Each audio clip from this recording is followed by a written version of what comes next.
Il est 9 h ici à Paris, 8 h à Dakar. Bienvenue dans Parlons-en, votre rendez-vous avec l'info qui prend son temps. Voici les titres de ce jeudi matin. Avec ce nouveau rebondissement dans la crise politique au Sénégal.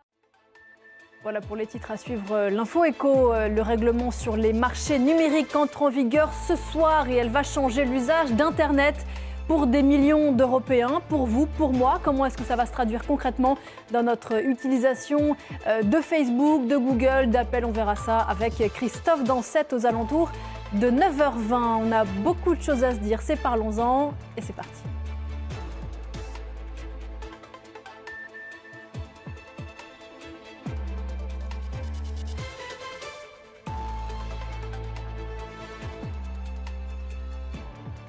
Alors visiblement on a des problèmes techniques, donc je vais vous emmener avec moi. On va peut-être partir tout de suite au Sénégal après des semaines de crise politique.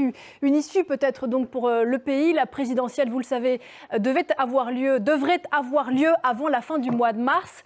Donc avant la fin du mandat du président Macky Sall, ce qui était l'un des nœuds de la crise, reste pour l'heure une incertitude sur la date précise, le 24 ou le 31 mars.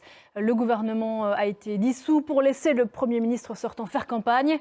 À cette heure, la liste des 19 candidats à la présidentielle reste la même, Laura Roudot et Marc Pope. Dans l'actualité également, la grosse frayeur du Premier ministre grec en Ukraine. Il était hier dans le port du sud du pays, Odessa, avec le président Zelensky, quand des explosions ont retenti tout près de l'endroit où se trouvaient les deux hommes et leur délégation. La Russie, qui reconnaît avoir mené ces frappes, affirme qu'elle visait un hangar. Des frappes qui ont fait 5 morts et qui font dire à Washington que Kiev a besoin de systèmes de défense antiaériens supplémentaires. Des images commentées par Alexandra Carini. C'est la première attaque mortelle dans le golfe d'Aden depuis le 7 octobre. Attaque menée par des rebelles houthis yéménites contre un navire battant pavillon libérien. 5 mois, jour pour jour, après l'attaque du Hamas contre Israël et le début de la riposte israélienne. Très peu de camions parviennent à entrer dans l'enclave. Et pendant que la situation humanitaire s'aggrave de jour en jour, la trêve annoncée pour le Ramadan ne semble pas se profiler. On en parle avec vous, Armelle Charrier. Bonjour Armelle. Bonjour Pauline. Négociations qui ont lieu notamment au Caire entre Qataris, Américains, Égyptiens. Qu'est-ce qui bloque encore au niveau politique? Oui, on voit qu'il y a beaucoup d'émissaires autour de la table. Merci beaucoup Armelle, c'était votre décryptage. Autre zone de tension dans le monde ce matin, et avec cette question qui pourra stopper la spirale du chaos en Haïti. Pour l'instant, les habitants de cet État des Caraïbes semblent bien seuls, livrés à eux-mêmes face à des gangs tout-puissants. Des hommes en armes qui menacent d'une guerre civile. Le Premier ministre par intérim, Ariel Henry, s'il ne démissionne pas. Un Premier ministre qui n'est plus rentré au pays depuis plus d'une semaine, Antoine Fenot. On l'évoquait à l'instant, qui est cet homme qui s'est affublé ce surnom de barbecue, ce chef de gang qui fait régner la terreur dans un pays en plein chaos. Élément de réponse en images avec Cécile Galuccio. Tout de suite, la suite de Parlons-en, c'est avec l'info éco.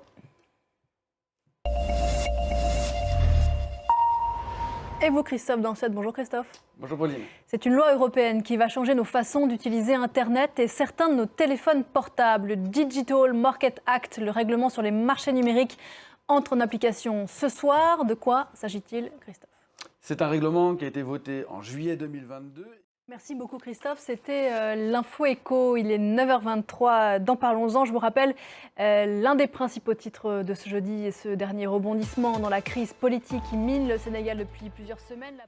On reste sur le continent où va s'ouvrir demain, où vont s'ouvrir demain les Jeux africains et cette année ils ont lieu à Accra, au Ghana. Il y aura du football, de l'athlétisme, du handball, du karaté, du beach volley, 15 jours de compétition avec des athlètes venus bien sûr de tout le continent.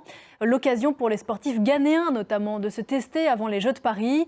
Nos correspondants Justice Badou, Théodore Abiou et Julia Guggenheim ont rencontré l'équipe nationale ghanéenne de boxe. Voilà, les Jeux africains donc à partir de demain à Accra, au Ghana. On se retrouve juste après la pause pour la suite de Parlons-en. À tout de suite.